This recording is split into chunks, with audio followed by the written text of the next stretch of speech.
کہ جس طرح کے ابھی ہماری بات ہو رہی تھی کہ ہم استخارہ کرنے کے لیے جہاں سے کسی کا کوئی اشتہار دیکھا، کوئی دیواروں پہ لکھا ہوا دیکھا جی استخارہ کروائیں، اور ہم نے سوشل میڈیا پہ دیکھا کہ جن کے کوئی زیادہ فالوورز ہیں، جن کے زیادہ کوئی ویوز آئے ہوئے ہیں، کہتے ہیں کہ یہ تو بڑا پہنچا ہوا ہے جی، استخارہ تو ہم نے اسی سے کروانا ہے۔ حالانکہ یعلمنا کا لفظ ہے سکھانا۔ حضور نے یہ نہیں فرمایا کہ میں چونکہ امام الانبیاء مجھ سے آ کر کرواؤ۔ اب یہاں پر ذرا غور طلب بات ہے، میرے آقا نے ان کو سکھایا تو اس کا مطلب یہ ہے کہ ہر آدمی اپنے استخارہ خود کرے۔ اچھا بہتر اور افضل کیا ہے؟ کوئی بندہ یہ چاہتا ہے کہ مجھے اچھی رہنمائی مل جائے اور مجھے اچھا راستہ دکھایا جائے، اس کے لیے اگر وہ کوئی عالم باعمل کا، کسی صالح شخص کا اور کسی باادب شخصیت کا، کسی ولی کا، کسی بڑی ہستی کا انتخاب کر کے جاتا ہے، چونکہ اس کا رشتہ میرے رب سے بڑا قریب ہے، چونکہ یاد رکھیے گا کہ اللہ تعالیٰ نے یہ کرم فرمایا ہوا ہے کہ ہر اہل علم جو عالم ہوگا، جو علم والا ہوگا،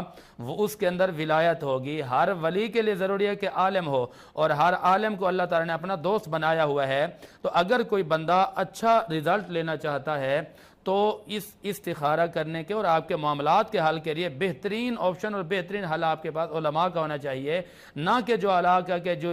جن کا کام ہی یہی ہے کہ اپنی پروموشن کرواتے ہیں پیسے دے دے کر، کبھی دیواروں پہ لکھوا دیا تو کبھی ٹی ویوں پہ لگوا دیا کہ ہمارے ہاں بہترین استخارے کے سینٹر ہے، مرکز ہے۔ تو اس طرح کے جو جہلاء، جو جاہل ہیں، جن کا دین سے، اسلام سے، علم سے کوئی تعلق نہیں ہے، یہ تو باقاعدہ الٹا آپ کا خانہ خراب کریں گے، بلکہ خانہ آباد کروانے کے لیے ضروری ہے کہ ہمارے جو علماء ہیں، جو صالحین ہیں، سلف گزرے ہیں، جو اولیاء ہیں، جن کے پیچھے آپ نمازیں پڑھتے ہیں، جن کا اللہ سے بڑا گہرا تعلق ہے، اگر ان سے جا کر کرواتے ہیں تو اس میں ممانعت نہیں ہے۔ لیکن اگر آپ جاہلوں کے پاس جاتے ہیں تو وہ پھر منع ہے۔ ایسے لوگوں سے استخارہ نہیں کروانا چاہیے، اور ایسے لوگوں نے تو آپ کا بیڑا خراب کیا ہے کہ جی گھر چلتا آ رہا ہے، گھر چل رہا ہے، بچے ہو گئے ہیں، کسی نے جا کر ایسے چور سے جا کر پوچھ لیا کہ جی بتائیں جی، روزمرہ کی بنیاد پر لڑائیاں رہتی ہیں، اوہ جی آپ کا تو استخارہ غلط ہے، آپ کا تو رشتہ ہونا ہی نہیں تھا، یہاں پر آپ کے تو معاملہ چل ہی نہیں سکتے۔ اب لعنت نہیں ہے ایسے بدبخت پر کہ جس نے یہ بکواس کی، یہ بدبخت نے